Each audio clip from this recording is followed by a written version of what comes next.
Hola amigos, soy Manuel Ávila y esto es Espiritualidad y Ciencia.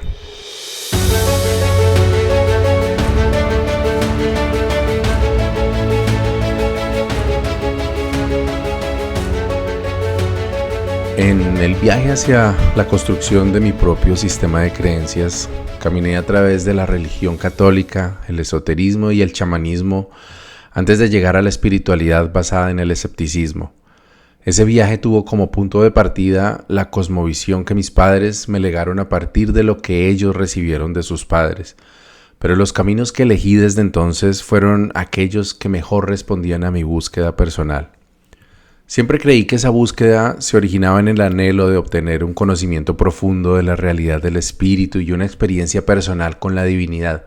Pero siempre hubo algo más. En el fondo, más que una búsqueda, mi viaje espiritual era una cruzada personal en contra de mis miedos más profundos.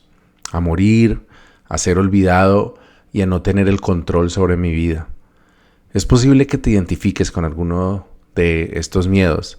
No sería de sorprender porque no se trata de miedos particularmente difíciles de encontrar.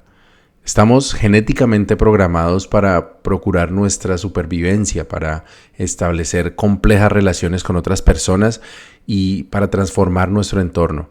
Por esta razón, la muerte, el olvido y no tener el control están en el top de los miedos más populares para los seres humanos.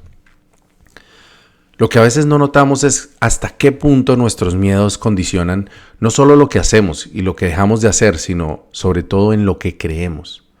Tenemos la tendencia natural a gravitar hacia creencias que le quitan poder a esos miedos y rechazar las creencias que los amplifican.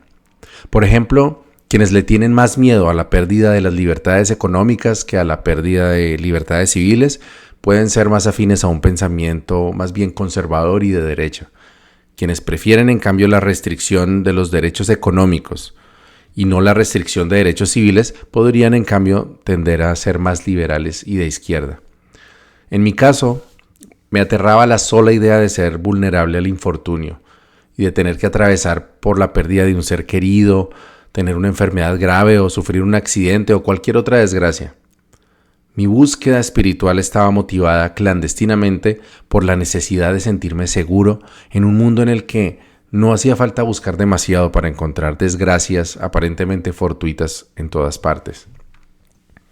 Desde muy niño aprendí a rezarle al ángel de la guarda para que no me desamparara ni de noche ni de día, añadiendo al final que solo tenía que cumplir con su guardia hasta que me pusiera en paz y alegría con todos los santos Jesús y María. Ya más grandecito aprendí que ese momento de paz y alegría se refería al momento en el que yo muriera, así que básicamente yo le estaba pidiendo al ocupado ángel que me diera de baja. Bueno, yo sé que esa no era la idea. La curiosa conclusión de ese popular rezo pudo surgir del esfuerzo para formar una cuarteta de dodecasílabos con rima asonante, pero tal vez la famosa plegaria infantil no es la única instancia de contradicciones curiosas en las que la certeza de la protección divina se debate con la inevitabilidad de la muerte y el sufrimiento. Por ejemplo, la Iglesia Católica dice centrar su mensaje en la salvación de Cristo, y sin embargo su símbolo principal es la imagen de un Jesús moribundo apuntillado a la cruz. Se pregona la fe como fórmula de protección contra la desgracia, pero también el sacrificio como el mejor vehículo para la salvación. Esa y otras contradicciones me llevaron a cuestionar la coherencia de la religión, además de inducir mi curiosidad por lo metafísico y por los conocimientos ocultos. Como lo he narrado anteriormente en este podcast, llegó entonces mi encuentro con el mundo espiritual a través del trance enteogénico en el yagé, y mi vida cambió por completo. Obtuve la certeza de que no solo sí hay un más allá, sino que podemos comunicarnos con seres que lo habitan, hablarles y escucharlos directamente sin necesidad de intermediarios o de tener una fe ciega. Así que con mi nueva línea directa con la divinidad, cambié las plegarias nocturnas al ángel de la guarda y las invocaciones a San Miguel Arcángel cuando me sentía en peligro por el uso de amuletos, conjuros y rezos de protección. O sea, que cambié de cosmogonía pero no de cosmovisión. Cambié a los ángeles por espíritus guardianes y mi convicción de la necesidad de rezar y de ir a misa para estar protegido por la idea de que tomando yagé cada 2 o 3 meses y participando en círculos de palabra obtendría esa ansiada protección de todo mal sin la cual mi vida sería un tormento.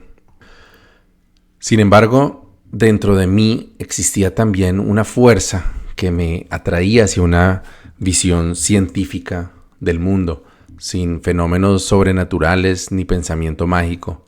Pero aceptar esa visión de la realidad significaba que ya no podría ser o considerarme un consentido de la Virgen, como me calificó alguna vez mi padrino Diego, o sentir que yo era alguien bajo la protección del Espíritu Santo, como lo sentenció años atrás la vidente que consulté en Santa Marta.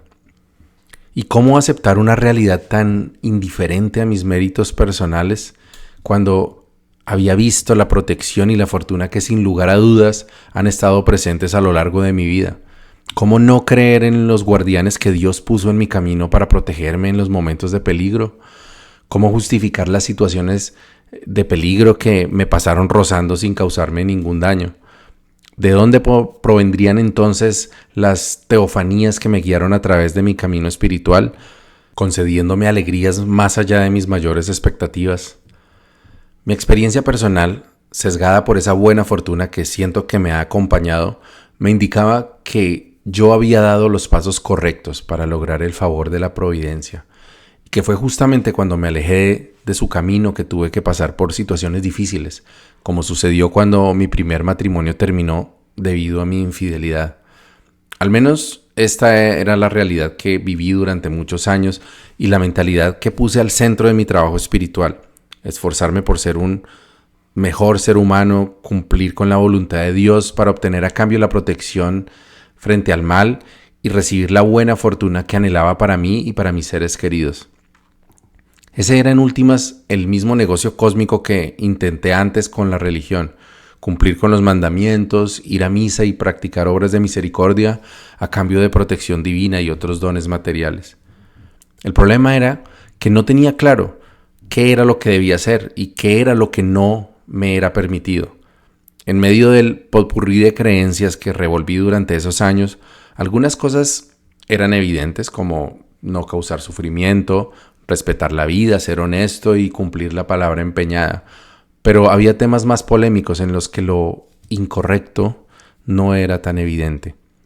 Entre esos dilemas estaba si Dios requería que lo adorasen o no, el asunto gnóstico de si eyacular es lícito o no, y también si los pensamientos impuros constituyen delitos espirituales. Además, ¿qué se podía considerar impuro y qué no?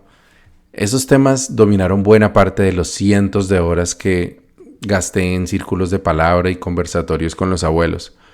Y las respuestas casi siempre fueron moralistas y cristianas, y por consiguiente machistas y conservadoras. Con este contexto, intenté realizar mi propia consulta espiritual sobre la ley divina a través de las plantas sagradas. Y si bien algunas veces la experiencia enteogénica me reveló verdades sorprendentemente libertarias y contracorriente, otras veces las revelaciones eran totalmente contradictorias y al final siempre volví al moralismo conservador que me fue inculcado en mi crianza cristiana. Un conservatismo en el que siempre salvé una pequeña zona de distensión para mis instintos primarios, ya que si me resignaba al ascetismo riguroso que predicaban los abuelos, aunque nunca lo aplicaban, no habría tenido cómo salvarme de la furia divina. Mi escape del enredo mental era la observación de que si la vida me estaba sonriendo, debía ser porque en medio de todo mis pequeñas licencias indecorosas no disgustaban tanto al juez eterno. A veces, sin embargo, me daba miedo que esos deslices tal vez estuvieran abultando una libreta cósmica de faltas y que en algún momento tendría que pagar con dolor y sufrimiento por mi licenciosidad y falta de fuerza de voluntad. Ese yo-yo psicológico fue mi realidad durante los primeros años de mi camino espiritual, en los que al tiempo disfruté de la satisfacción por mi crecimiento como persona y la frustración por mi incapacidad de vencer las tentaciones de la carne. Es posible que ese conflicto haya sido uno de los orígenes de mi odisea psicológica bipolar entre el cielo y el infierno de tantas veces en el yagé. Una de las leyes que el yagé precisamente me había mostrado era que Paula y yo debíamos mantener siempre una fidelidad y no podíamos involucrarnos sentimentalmente con otras personas. En mi imaginario, si alguno de los dos fallaba a esa promesa, perderíamos todo lo que habíamos construido. Y así nos lo hacían saber también los abuelos. Entonces sucedió lo impensable y fue que Paula, y no yo, como cabría esperarse, tuvo que enfrentar la prueba de fuego de sentir amor por otra persona.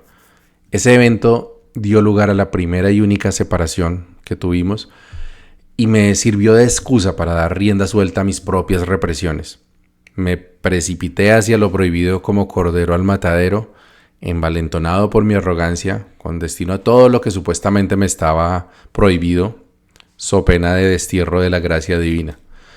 Pero a pesar de las advertencias cósmicas, aparte de la natural crisis de pareja que siguió, pues no pasó nada negativo. Después de una corta separación, Paula y yo nos reencontramos más enamorados que nunca, más decididos a seguir adelante con nuestro hogar y con más confianza para compartir un espacio de complicidad que nos habíamos negado antes. Ese pecado, entre comillas, nos unió y nos permitió conocernos de formas que ni siquiera sabíamos que necesitábamos encontrar. A pesar del inesperado pero bienvenido desenlace de ese desliz, seguí sin descartar la lógica del negocio cósmico y por lo tanto seguí intentando, infructuosamente, convertirme en un casto hombre de sabiduría y de nuevo rebotando entre el cielo y el infierno en mis tomas de yagé. Y así fue hasta que conocí a Diana en 2016. De esto hablé en un episodio anterior. Y ahí sí que tiré por la borda mis intentos de correctitud espiritual, castidad, decencia y hasta sentido común. Ya narré en este espacio el paraíso y también purgatorio que esa relación significó para Paula y para mí, pero amén de las consecuencias lógicas que tuvimos que enfrentar como pareja, lo cierto es que tampoco hubo castigo divino, ni mala suerte, ni ruina, ni enfermedad, ni siquiera un caso esporádico de caspa o un raspón en la rodilla. Solo sucedió algo que yo creí que era el merecido castigo divino, pero resultó siendo apenas un malentendido médico. No solo eso, sino que, igual que después de la experiencia anterior, nuestra relación se fortaleció aún más. Aprendimos muchas cosas y seguimos adelante para seguir cumpliendo nuestras metas y sueños. Y ya no valía la pena seguir negando la realidad. O el castigo divino no existe, o Dios es mucho más permisivo de lo que creíamos. Bueno, aún existía la posibilidad de que por alguna razón Dios decidiera aguardar para disciplinarme en otro momento, tal vez cuando menos lo esperara. Pero me referiré a esa posibilidad un poco más adelante.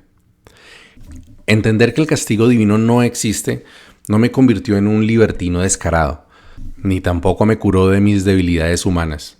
Seguí siendo el mismo con mis virtudes y mis defectos, pero sin esa fuente constante de ansiedad con la que cargué durante años mientras creía que Dios me castigaría tan pronto como me pasara de la raya.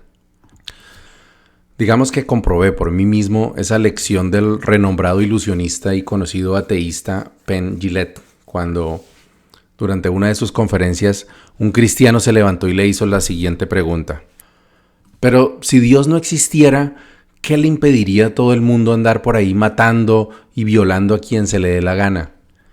Y la respuesta que dio Penn fue: pero yo sí mato y violo a todos los que he querido matar y violar en mi vida. ¿Y sabe cuántas personas he querido matar y violar? Exactamente 0, psicópata asqueroso. Bueno, más o menos con ese tono. Y es cierto, puede que haya algunos psicópatas que necesitan del temor del castigo divino para abstenerse de ejecutar sus perversiones, pero para la mayoría de los criminales documentados eso no funciona. En cambio, se sabe que muchos asesinos y violadores seriales justifican sus crímenes con supuestas motivaciones nobles o hasta sagradas. Al fin y al cabo, las peores aberraciones de la historia se han llevado a cabo en nombre de la religión, la patria, el honor y otras imbecilidades crónicas, como la historia que narré en un episodio anterior sobre esta lucha a muerte de las familias Cárdenas y Valdeblanques en Santa Marta hace muchos años. La realidad es que la gran mayoría de los seres humanos no matamos ni violamos no porque le temamos al castigo divino, sino porque no tenemos la predisposición genética para ese nivel de violencia, porque no tenemos motivaciones personales para actuar así, porque no vivimos en condiciones socioeconómicas que nos empujen a ello, porque no crecimos viendo de cerca la maldad, porque fuimos formados con valores nobles o, como en mi caso, por todos esos factores al mismo tiempo. Pero volvamos a mi búsqueda personal. Resolví por fin una de las grandes preguntas que tenía antes de iniciar mi camino espiritual. No existe un castigo divino inmediato y proporcional al pecado involucrado. Cualquier consecuencia nefasta para el perpetrador puede explicarse por los efectos de la venganza o de la justicia humanas, o en muchos casos por el sentimiento de culpa, pero basta ver las noticias para encontrar cientos de ejemplos de criminales, personas crueles y corruptas que no solo no reciben un castigo por sus actos, sino que disfrutan de riqueza o admiración al punto de ser condecorados por sus acciones. El único refugio del creyente en la justicia divina, entonces, sería la fe en el castigo aplazado, ese merecido cósmico que estaría reservado para la vejez o mejor aún para la hora de la muerte. Esta es la base de la doctrina hindú del karma o su alternativa cristiana, el infierno o el purgatorio. Estas teorías parecen representar la solución al problema de la justicia cósmica. Sin embargo, aquí ya entramos en el terreno de la elucubración sobrenatural y hasta el momento no se conoce ninguna forma objetiva de testear esas hipótesis. Al no hacer parte del dominio de la realidad física, alcanzable para la ciencia, es imposible refutar o confirmar científicamente cuál de las dos opciones, reencarnación o infierno, refleja la realidad que vivimos o si no se trata de ninguna de las dos. Sabiendo esto, recurrí nuevamente a la exploración enteogénica con el yagé, pero lamentablemente después de años de ceremonias no encontré una respuesta. Vi supuestas vidas pasadas, pero también exploré el cielo y el infierno y hasta presencié vidas futuras en otros planetas, a pesar de que esos conceptos son excluyentes entre sí. Mis conclusiones sobre lo que nos espera después de nuestra última exhalación puede que sean de tu interés, pero no quiero salirme más del tema de hoy, así que si te parece, hablaré de ello en un próximo episodio. Por ahora, voy a volver al punto del castigo por el pecado, la idea de que este siempre llega, así pasen años o incluso décadas para que se consuma. Pero yo creo que este es un argumento tan débil que se anula a sí mismo y voy a explicar por qué. Si la consecuencia no es proporcional, ni inmediata, ni explícitamente está atada a su causa, entonces siempre se va a poder argumentar que cualquier adversidad que suceda es el castigo por una falta. Pero eso me parece que es equivalente a lanzar una flecha a una pared, y en cualquier parte pues, y luego ir y pintarle una diana alrededor y decir que se ha dado justo en el blanco. El problema es que en la realidad que habitamos, todos los seres humanos tenemos que experimentar algún nivel de adversidad, accidentes, enfermedades, pérdidas materiales, o por lo menos las dolencias de la vejez avanzada y la inevitable muerte. Experiencias totalmente independientes de nuestra calidad moral o del balance de infracciones que hayamos cometido. Aún así, muchos creen, y yo así lo creí por mucho tiempo, que quienes tratamos de ajustarnos a las normas de una vida cristiana, espiritual y bondadosa, tenemos que ser eximidos de esos castigos materiales. Y esta es una doctrina que, si lo piensas bien, es insidiosa y totalmente injusta con quienes enfrentan el infortunio. Y esta es una lección muy importante que extraje del libro Todo pasa por algo y otras mentiras que amé creer, de la escritora canadiense Kate Bowler. En este libro, la autora, que era practicante del Evangelio de la Prosperidad de la Iglesia de los Menonitas, descubrió lo despiadada que puede ser esta creencia de que Dios no castiga ni con palo ni con rejo. A pesar de su religiosidad, amabilidad, amor familiar y la compasión con los demás que ella profesaba, Kate tuvo que atravesar durante años no solo una variante extraña de un cáncer muy agresivo, sino otros problemas serios en su salud. Y al desconcierto que le causó este incumplimiento de la promesa que había recibido en la religión de una vida sin mayores dificultades a cambio de su permanencia en la fe, se sumó el duro golpe de ser excluida y señalada por su propia comunidad. Al fin y al cabo, si estaba pasando por semejante tragedia, debía ser porque Dios la estaba castigando por sus pecados. También existe la doctrina de no hay mal que por bien no venga, bellamente ilustrada en la película La Cabaña de 2017. En el filme, el protagonista aprende que el asesinato de su pequeña hija, que dejó un hueco de resentimiento y dolor tremendo en su alma, era algo que él tenía que vivir para crecer espiritualmente y poder sembrar la semilla de una nueva vida. El concepto, que es muy común entre los saberes de la nueva era, ahora me parece problemático porque nuevamente le agrega a la tragedia que se vive la carga de tener que encontrar el para qué. También puede crear la idea errónea de que el crimen está justificado porque al fin y al cabo siempre va a derivar en algo bueno, o que el perpetrador no tiene culpa alguna porque antes le está ayudando a la víctima a aprender algo valioso para su vida. ¿Ves la injusticia? La idea rescatable de este tipo de pensamiento es que cuando nos golpea la desgracia, siempre tenemos la alternativa de aprovechar esa experiencia para dedicarnos más tiempo, para acercarnos a nuestros seres queridos y crecer alrededor de ese dolor. Pero a esto se le llama el proceso del duelo y no tiene nada que ver con predestinación ni con justicia divina, sino con la capacidad humana de superar el dolor y de fortalecerse ante la adversidad. Y ese es el tema al que me referí en el episodio llamado Antifrágil en la temporada anterior.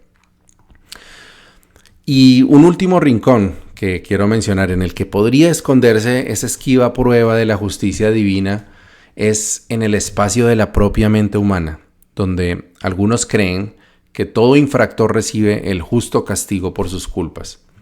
Ese es el centro de la famosa novela de Fyodor Dostoyevsky, Crimen y Castigo, por supuesto, quien a través del protagonista de la historia, Rodion Raskolnikov, pretende demostrar que en nuestro fuero interno, allá dentro de nuestra mente, no es posible justificar actos inmorales y que todos, independientemente de estatus o de creencias, estamos sujetos a las mismas leyes morales y tenemos que enfrentar las consecuencias de nuestras acciones. Esta teoría, que con frecuencia se considera la manifestación de la justicia divina a través de la propia conciencia, es en principio más plausible que las anteriores.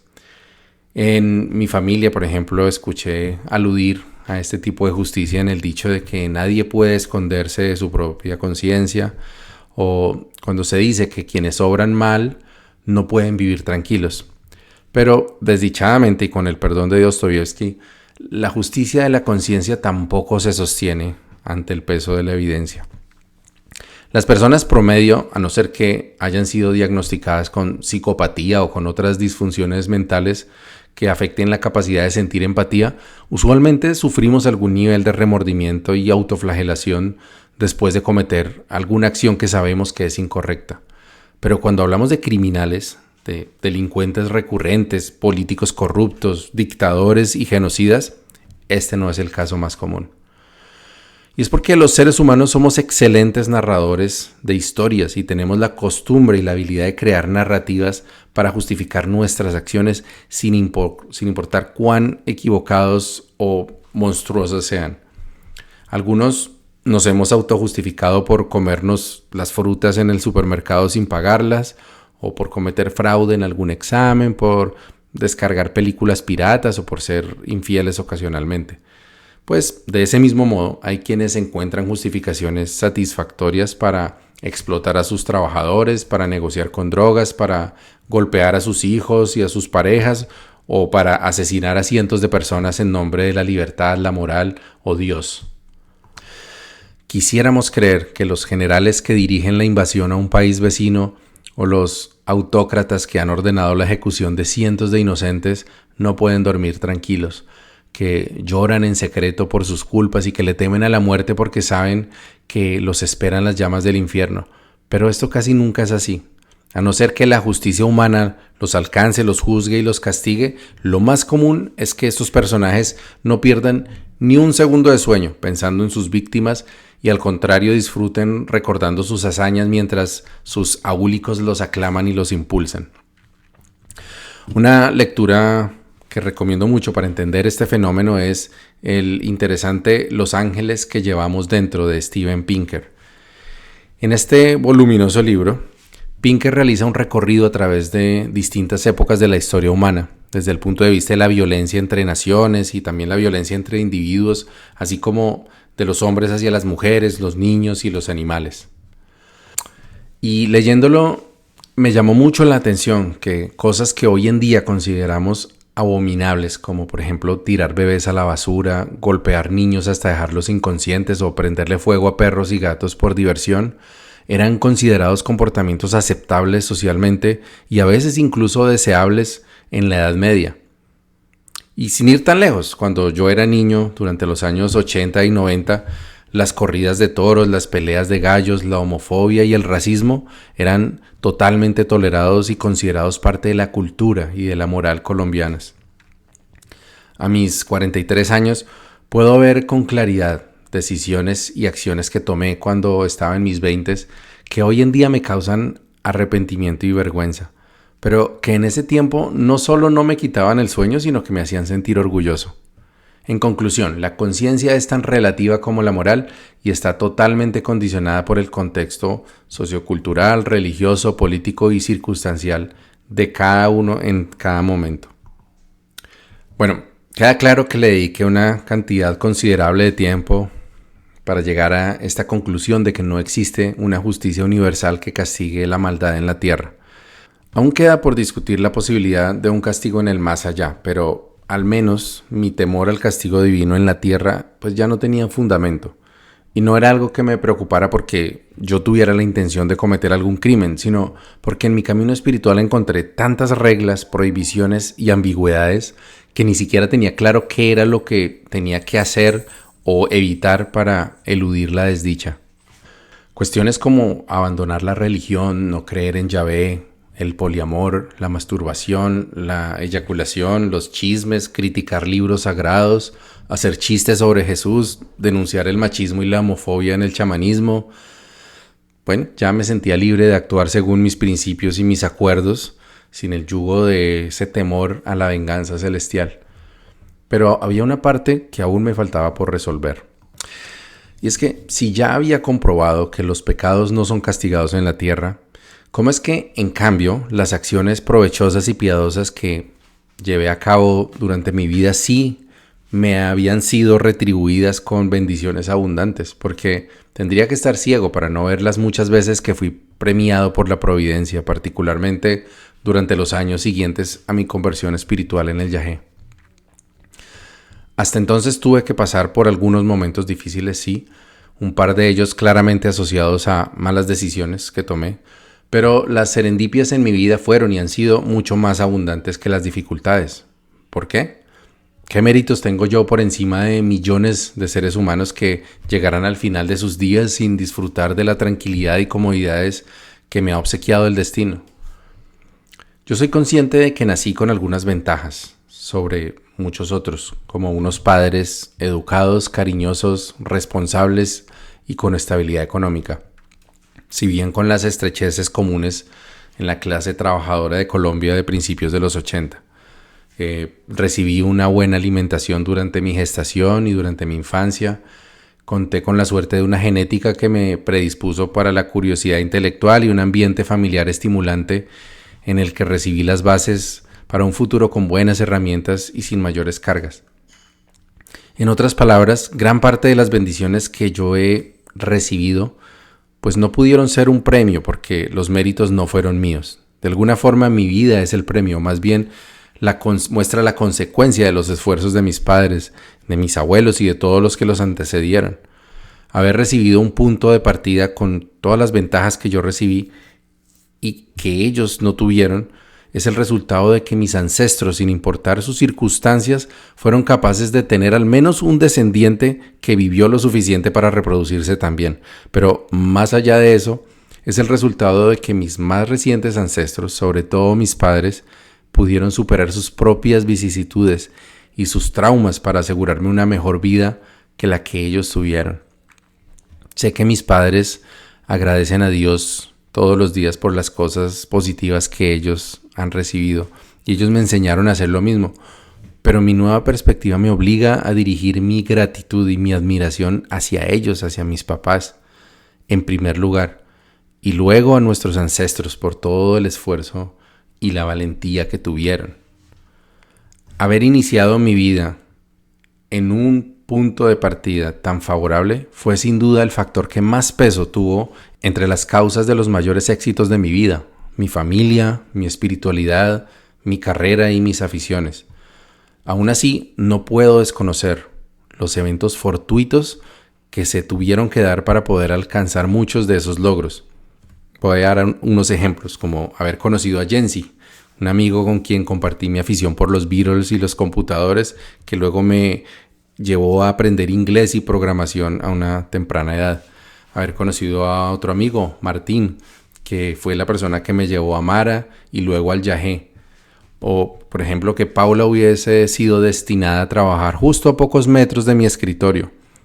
O haber conocido, en medio de una asignación de trabajo, a Andrónicos, que es el amigo que me contactó con David Collins, que es la persona gracias a la cual pude estudiar y vivir en Canadá, entre muchos otros eventos providenciales. Y asimismo reconozco los eventos en los que si no hubiera contado con alguna protección sobrenatural, no habría podido llegar hasta este día.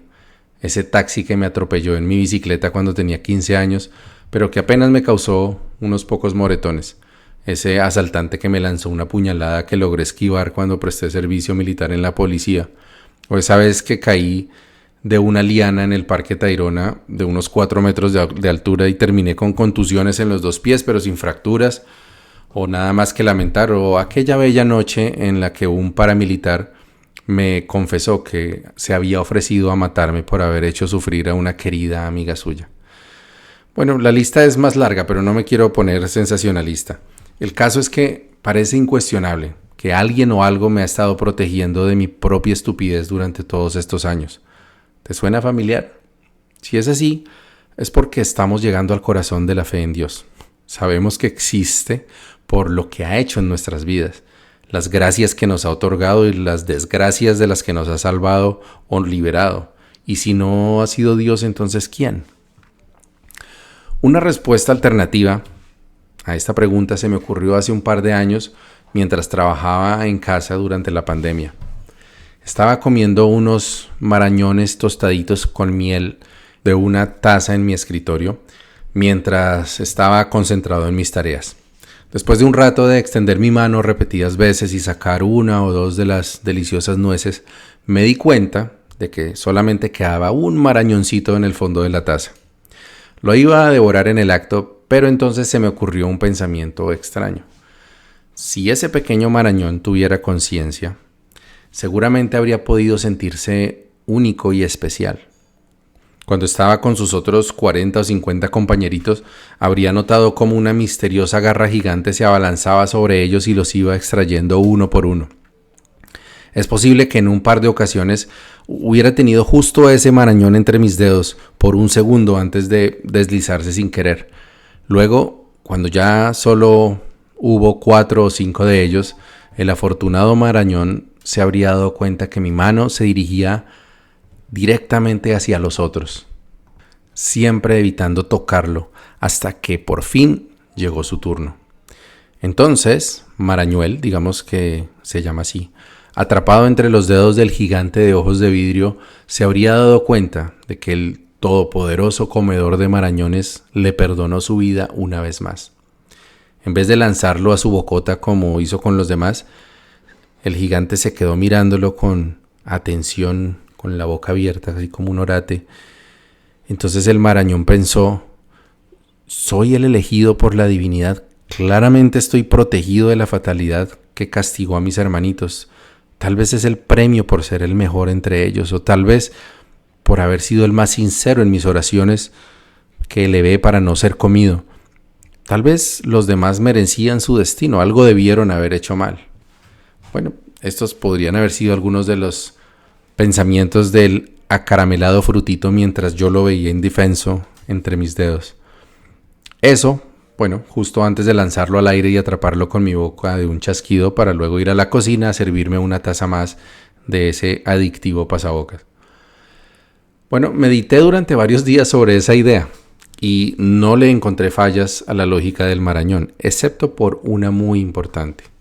Y es que yo era ese Dios que administraba sentencias en la taza de porcelana y ni por un momento se me ocurrió seleccionar los marañones que me iba comiendo por ningún criterio distinto a ir agarrando el que más próximo estuviera al lugar aleatorio donde cayeran mis dedos. Entonces, mi conclusión es, bueno, ¿y qué tal si Dios realmente hace lo mismo con nosotros? Lanza su mano y va agarrando humanitos a los que les va regalando dones, otros a los que se lleva a la boca para masticarlos un rato y otros a los que se traga de una sola vez.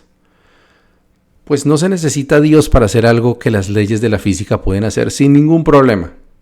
Aunque siempre podemos llamar Dios a ese fenómeno cósmico que hace que unas cosas sucedan y otras no. O más bien diosa, como voy a explicar en un momento. Durante los años siguientes me dediqué a explorar libros sobre astrofísica y mecánica cuántica para tratar de entender a ese Dios cruel pero justo que imparte dones y penurias sin distinguir credos, méritos o culpas, el azar.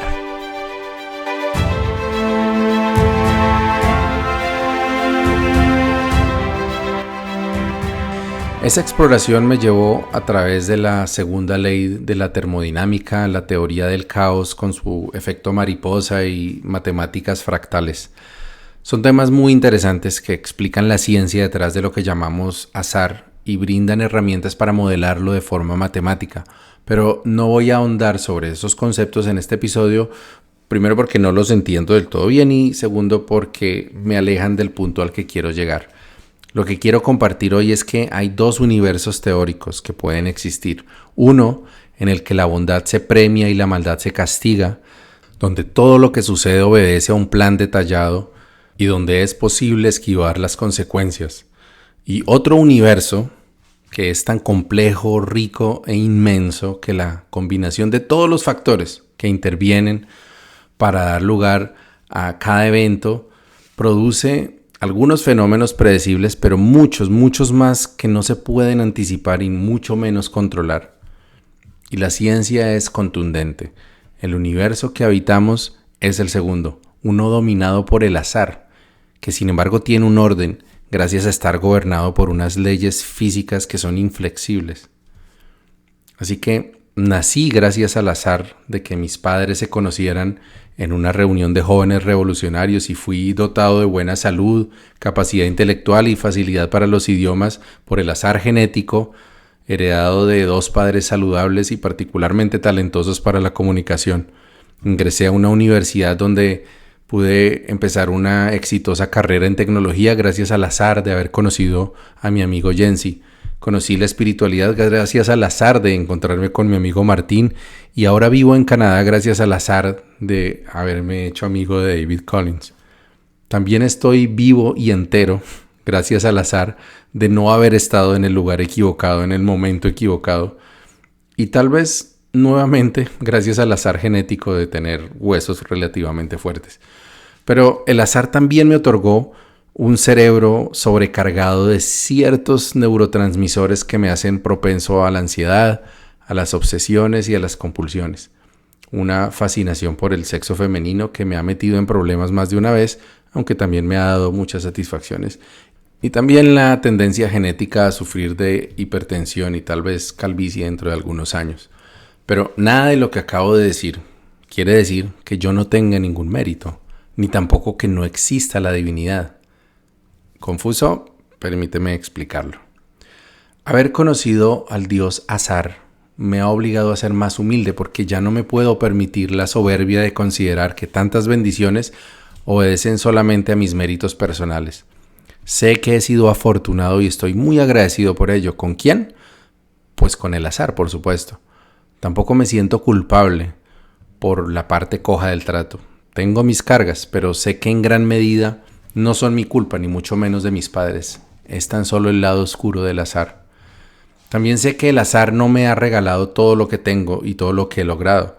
Me ha brindado oportunidades y ha creado posibilidades para mí, pero yo soy quien las he aprovechado. He sabido cultivar y cuidar a los buenos amigos que han llegado a mi vida y me he ganado la confianza de quienes me han ofrecido su ayuda y quienes han contado conmigo.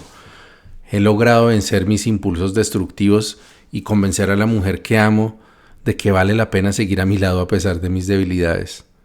De la misma forma he tenido que dar la pelea para superar las cartas difíciles de la baraja con la cual he tenido que jugar, y aunque no puedo cantar victoria, hasta el momento no lo he hecho del todo mal. Pero el azar es, como dije antes, implacable. No tengo ninguna forma de negociar con él. Tampoco lo puedo engañar. Es un Dios que no busca alabanzas ni oraciones, ni tampoco castiga. Solamente crea oportunidades de creación y de destrucción. La representación mística que más se acerca a este arquetipo que yo he encontrado es el dios Shiva del hinduismo, con su contraparte femenina Shakti. Shakti es la destructora y transformadora, el cambio constante y el final de los ciclos cósmicos. Se relaciona estrechamente con el concepto hinduista de Lila, que es el juego divino y caprichoso con el que se crea y se destruye el mundo. Lila refleja la naturaleza impredecible del azar. Como diosa de la danza también, Shakti puede cambiar el curso del destino en un instante con un movimiento al azar de su cuerpo. Ante ese poder, el talento personal que uno pueda tener pareciera irrisorio, pero no es así. Conocer el azar, ser consciente de que existe, confiere un poder muy importante. Y es el poder de conocer las reglas de juego que nos permite jugar de la mejor forma posible con las cartas que recibimos por parte del destino en cada momento. Instintivamente todos tratamos de ajustarnos a las circunstancias que el azar nos depara, pero no siempre lo hacemos de la mejor forma, precisamente porque desconocemos las reglas del juego. Si tu enfoque es cumplir una serie de normas religiosas o de mandamientos divinos con la esperanza de recibir mejores cartas, o si tu estrategia es orarle a Dios para que mágicamente haga que el 3 de bastos sea más fuerte que el as de espadas, entonces estás desperdiciando la oportunidad de hacer lo mejor que puedes con lo que tienes. Mi comprensión de las reglas del juego se aclaró mucho cuando llegaron a mis manos 2 libros del brillante escritor y ex corredor de bolsa Nassim Nicholas Taleb, el mismo autor libanés de Antifrágil. Se trata de Confundidos por el azar y Cisne Negro. Los 3, contando con Antifrágil, son libros magníficos y te los recomiendo sin ninguna duda. Lo que nos enseña Nassim en los libros de Confundidos por el azar y Cisne Negro es que debemos hacernos conscientes de que habitamos un mundo dominado por el azar, el cual, a fuerza de ciencia y desarrollo tecnológico, hemos convertido en uno que genera la ilusión de ser predecible y justo. Nuestros ancestros eran más conscientes de la inclemencia del azar porque no tenían concreto, vacunas, hierro, bomberos, policía, constituciones, leyes y un largo etcétera. La desgracia y la muerte podían asomarse en cualquier esquina y de hecho lo hacía con frecuencia. Por eso las familias tenían muchos hijos. Al fin y al cabo casi con certeza 1 o 2 iban a morir durante la infancia. Pero en el mundo moderno, en el que consideramos como algo natural los derechos humanos y damos por sentado que tenemos derecho, por ejemplo, a la búsqueda de la felicidad, olvidamos que seguimos viviendo en un universo dominado por Shakti. Entonces, de vez en cuando, la diosa danza y se manifiesta como un cisne negro. Todos piensan que los cisnes siempre son blancos hasta que de pronto uno negro aparece de la nada. Nicholas Taleb usa la figura del cisne negro para referirse a eventos inesperados, tanto positivos como negativos, que pueden cambiar el curso de los acontecimientos, determinar un rumbo futuro distinto y en general transformar la realidad. Los cisnes negros pueden aparecer a nivel personal, familiar en la comunidad, a nivel de una nación o incluso planetario. Pero la característica más importante del cisne negro es que no se puede predecir. Por lo tanto, cosas como el calentamiento global, la pandemia del coronavirus o la invasión de Rusia en Ucrania no son cisnes negros, porque todos esos eventos eran previsibles y de hecho muchas voces los anunciaron con suficiente antelación. Algunos ejemplos de cisnes negros que se han presentado, por ejemplo, en mi vida, podrían ser haber conocido el yagé, la crisis de ansiedad que tuve en 2016 o conocer a las personas que mencioné que me han abierto puertas de grandes oportunidades o también de lecciones difíciles en la vida.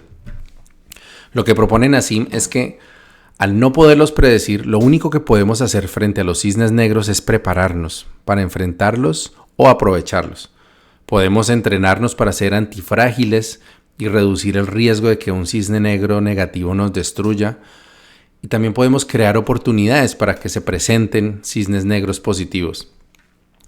La primera parte la expliqué con más detalle en el episodio sobre antifragilidad, pero el concepto general es que podemos cultivar la capacidad mental de no solamente resistir ante la desgracia inesperada, no solamente de ser resilientes para rebotar cuando la vida nos tumbe, sino que incluso podemos ir más allá. Cada vez que la vida nos enfrente a un evento trágico, podemos usar esa experiencia como un campo de entrenamiento para fortalecernos, aprender algo nuevo, adquirir sabiduría y en el futuro tal vez ayudar a otros y sembrar la semilla de nuestra propia felicidad futura. Parte de ese entrenamiento consiste en ser conscientes de la existencia de cisnes negros negativos. Enfrentar esa realidad sin la falsa esperanza de que estás exento por ser tú. Antifragilidad significa tener la certeza de que sin importar cuán difícil sea la situación que enfrentemos, la noche siempre dará paso al día y podremos levantarnos de nuevo y sonreír. Finalmente nos invita a formar una actitud positiva frente a la incomodidad, al aburrimiento, al dolor y sobre todo al fracaso. Porque si huyes de las pequeñas pruebas que la vida te pone, no vas a tener la fortaleza necesaria para enfrentar las grandes. A veces vale la pena incluso enfrentarnos voluntariamente a nuestros miedos y adelantar las tareas desagradables que sabemos que tenemos que hacer para aumentar nuestra autoconfianza y sentir que cada vez nos hacemos un poco más fuertes, un poquito más sabios, más antifrágiles. Y la segunda parte, exponernos a los cisnes negros positivos, consiste en propiciar actividades y situaciones en las que puedan presentarse oportunidades provechosas fortuitas. Por ejemplo, si trabajas en un cubículo aislado, sin comunicación con personas que te permitan crecer y solo sales para ir de la casa al trabajo y del trabajo a la casa, entonces la probabilidad de que surja una oportunidad para un ascenso o para hacer un negocio excepcional o conocer al amor de tu vida son casi nulas. Lo que puedes hacer entonces es forzarte a conocer gente de otras áreas con frecuencia, participar en eventos sociales, inscribirte en asociaciones profesionales, hacer un curso de teatro, inscribirte a lecciones de cocina o cualquier cosa que te exponga a conocer nuevas personas, aprender nuevas habilidades o pensar en forma diferente. Todos esos son pretextos para que surja un cisne negro positivo. Nicolás Taleb dice que es por esta razón que las ciudades son mucho más prósperas que el campo, porque una alta densidad de población incrementa la posibilidad de que dos personas que puedan complementarse y apoyarse mutuamente se conozcan y generen oportunidades que no existían. También otro autor canadiense que es Malcolm Gladwell, en su libro Outliers, creo que se traduce como excepcionales, habla de personas y grupos excepcionales y dice que algo que hace que los niños en Norteamérica, por ejemplo, y en Europa, en países industrializados, sean más destacados o que se produzcan más personas excepcionales en ciencias, en deportes, es que cuando son niños están expuestos a muchísimas cosas, hacen campamentos de verano, toman cursos, y conocen cosas que normalmente los niños de países más pobres no tienen la posibilidad de hacer. Entonces eso les da la posibilidad de que surjan esos cisnes negros y puedan conocer un talento que de otro modo de pronto nunca hubiesen tenido acceso y nunca hubiesen podido desarrollar. Desde luego, saber qué hacer, cómo hacerlo, cuándo hacerlo y dónde hacerlo, y sobre todo, qué no hacer, cómo no hacerlo, cuándo no hacerlo y dónde no hacerlo, es donde radica la magia. Tener buenos genes, buenos amigos y buenos valores es un buen comienzo, pero no es suficiente. Hay algo dentro de ti que poco a poco va encontrando la manera de guiarte para sortear el azar y para sacar provecho de las oportunidades y salir fortalecida cuando se presente la adversidad. Ese algo dentro de mí es la luz que ha iluminado mi camino. Es la sabiduría que ha ido creciendo a medida que me he hecho más consciente de la realidad. Ese algo dentro de mí es el Dios que siempre quise conocer. El Dios que alguna vez creí que habitaba en los cielos o en una dimensión diferente. El Dios a quien creí tener que alabar y temer. Es el Dios que siempre ha estado conmigo, que siempre me ha rescatado de los abismos profundos y que me ha guiado de nuevo hacia la luz. Ese Dios es mi propia conciencia. Si quisiéramos ponerle nombre a ese Dios, podríamos acudir a la figura hindú de Saraswati, la diosa de la sabiduría, la música, la inteligencia pura y la claridad mental. Esta diosa se asocia con Vak, o la palabra sagrada, la capacidad de expresar la verdad y los conocimientos que nos iluminan. Saraswati es la consorte de Brahma, que es el creador, la totalidad, así que participa del conocimiento de las verdades cósmicas fundamentales. Los textos védicos describen a Saraswati como la guía para adquirir conocimiento y discernimiento, pero también su aplicación práctica para tomar decisiones acertadas. Esta sabiduría aplicada se basa en la ecuanimidad, visión clara y entendimiento de las leyes universales. Una definición que a mí me parece sorprendentemente cercana al concepto de la ciencia, aunque no existía en el tiempo de los Vedas. Cuando ingresé al camino del yagé, una de mis más fuertes motivaciones fue la de conocer los misterios de Dios, y una de las experiencias más bellas que tuve durante esos años fue cuando tuve la visión de una diosa hindú sobre un jardín lleno de flores blancas y amarillas. Los cisnes negros de mi crisis de ansiedad y mi mudanza a Canadá me sacaron de ese camino chamánico y me pusieron en una ruta de aprendizaje a través de la ciencia. Y haciendo uso del naturalismo poético, podría decir eso mismo de otra manera y decir que la diosa Shakti me guió desde el yagé para seguir el camino de Saraswati a través de la ciencia. Y Saraswati siempre estuvo aquí, observándome con paciencia desde el trono de mi propia mente, mientras yo la buscaba afuera, confundido por el azar. Buen camino y buena brisa.